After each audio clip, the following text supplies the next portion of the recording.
What's up? My name is Jarman Runez, and I am the fight choreographer for the Oddjob project. What's up, guys? I'm Josh Maybe. We're off to a great start. I'm Josh Maybe. I'm here to talk to you about Oddjob, and what we're calling this series is Anatomy of a Fight. And essentially what I'm going to be doing is I'm going to break down what we did for the fight choreography and what we had and how we transcribed it to the new space. So this project is based on the 2019 comic book run from Greg Pak. Oddjob, the famous, infamous, should I say, character from the 1964 Goldfinger James Bond film, was rebranded as this super suave counter agent from South Korea. And he's Bond's greatest ally and greatest foil. And in this piece, we showcase that by not only having him go toe-to-toe with Bond and win, but he's suave, he's sexy, he's literally James Bond counterpoint in every single way.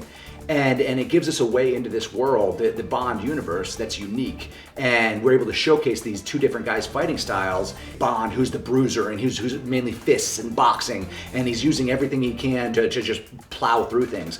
And then in Oddjob, you've got somebody who's a lot more loose and limber, and throwing those kicks in that confined space, those Taekwondo, inside crescents, boom, side kicks.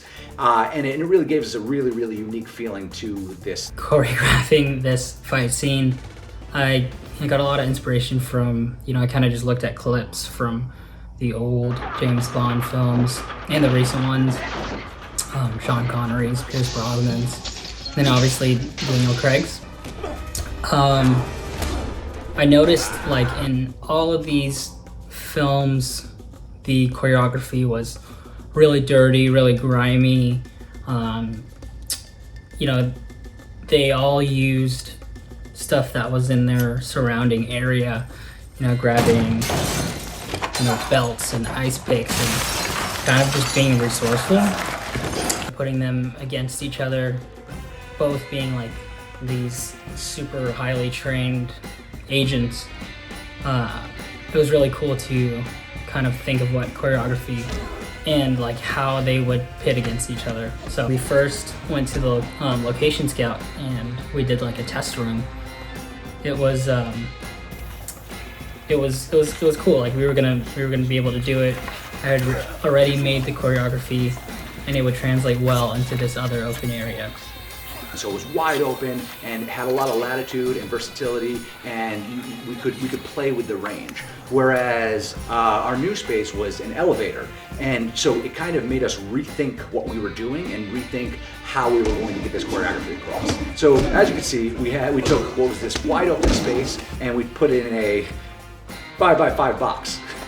And what's really, really cool about that confined space is that you can use those walls as weapons. And so what's dope is that in a wide open space, you don't have to worry about things getting in the way and you can just do these crazy attacks. But when we have two brawlers like Oddjob and Bond, you get to do some really, really cool things where we're taking Bond, slamming him from one side to the other, and vice versa with Oddjob. And that's the other thing we really tried to do with this is that because it is such a confined space, because the elevator is claustrophobic, that's how we wanted this fight to feel. I wanted to get in there, I wanted to shoot it in almost all in one take. I think it was broken out into 2 or 3 different takes, but pretty much the entire choreography was played almost in a oneer because I wanted you as the audience to feel like you were in this fight, that you can't breathe, that you're under the nonstop barrage that these two agents are under.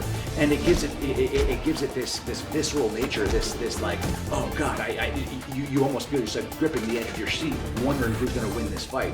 And the few times that we do breathe is Bond's being choked out by Oddjob. So you're still, the tension's still there, we're still elevating and escalating what this thing is, but it still gives the audience almost a moment to breathe and regain their footing before boom, we're back into it again. One of the other fight reference points that I was a big fan of and that we pulled in for this was the opening fight from the Raid 2 where he's in a bathroom stall and it just, he's in this confined space and you just hear the yelling build and build and build, and then he just starts getting attacked from over top of the stall and he's defending himself, again, using the toilet toilet seat, slamming it on people's heads, porcelain breaking. It's this really, really epic scene, and again, it has the same sense of claustrophobia I hope we're able to achieve with this piece.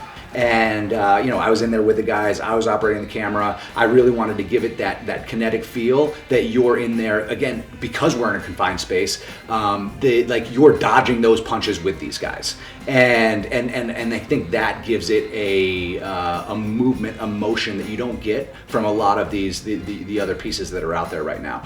Can you imagine what it'd be like trapped in an elevator while there's a fight happening? That was the entire goal of this piece. This is the first time these two agents are facing off.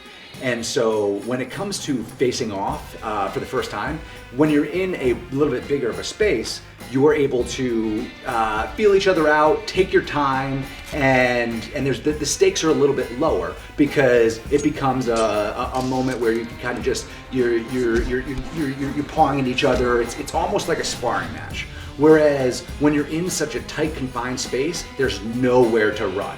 And it becomes a fight or flight to the death battle, as opposed to a little bit more of a lighthearted thing, where everything's on the line, every punch matters, because at the end of the day, there's only one way in and there's one way out. It's a death battle.